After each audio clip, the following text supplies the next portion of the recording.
This week, I got out of the 20th anniversary screening of Pride and Prejudice, and oh boy, does this movie look great on the dirty big screen at my local theater.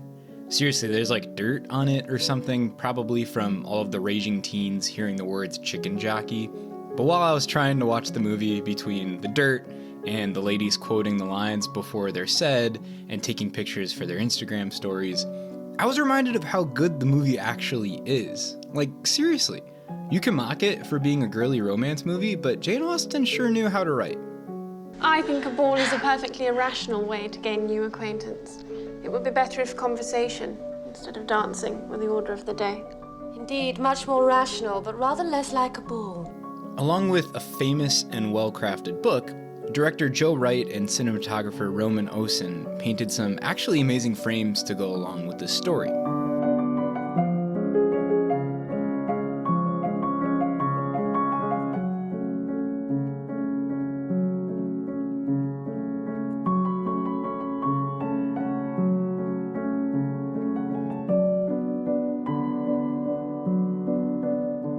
Today, I want to talk about 3 or 4 specific shots or scenes from the movie, particularly ones that tell time.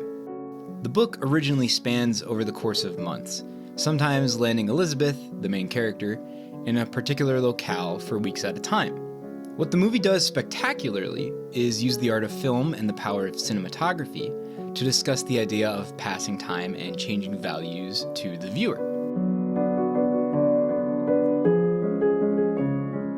Let's start off with what is actually my favorite shot of the movie. This 8-second clip of Elizabeth perpendicular to the camera, almost 2D and flattened out by how far she is from us.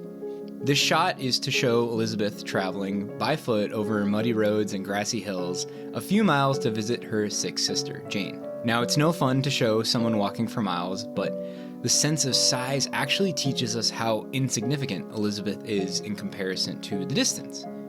We pick up the shot with her not even halfway across the screen, and it ends before she even completes her journey.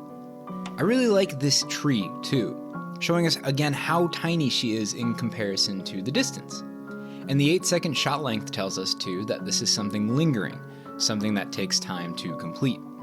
Another one of my favorite Elizabeth walking shots is this one, as she returns from learning more about how good of a man Mr. Darcy is. Can you notice what feels off about this shot?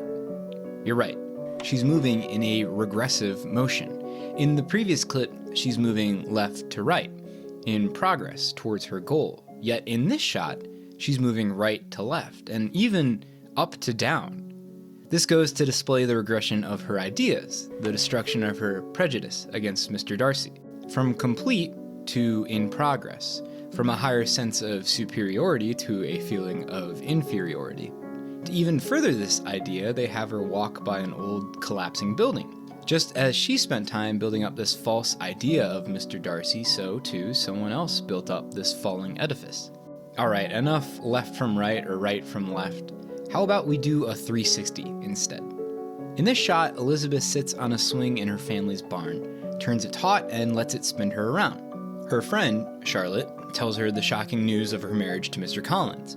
After a short spat, Elizabeth is left alone, both physically and socially.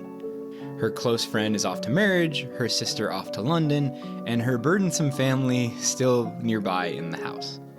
This shot starts after Charlotte leaves and is a POV of the swing turning. We start with a nice morning shot of the chickens, intercut with a shot of Elizabeth thinking and spinning.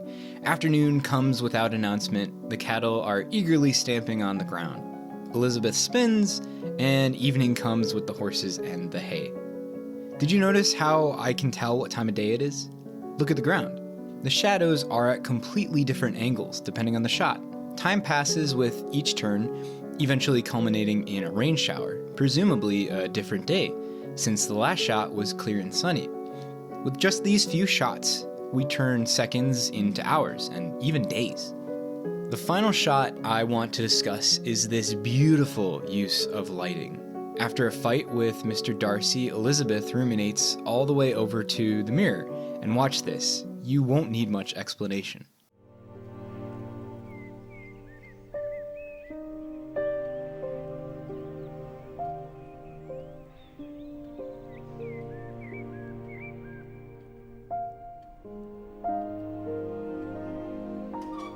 Did you see that? It's all just one shot. She just stands there. And it's not just as simple as turning the lights down. This beam of sunlight in the background moves steadily along the wall, and her inside cheek gets lit up by the orange candle flame while the other side is lit by the pale moonlight. After hours of pondering, two sides of Elizabeth emerge. One positive opinion of Mr. Darcy and the other negative. Or perhaps one old opinion and another entirely new. The lighting itself displayed these two conflicting feelings, yet they only emerge after hours of thought, which we get slammed into about 12 seconds of the movie.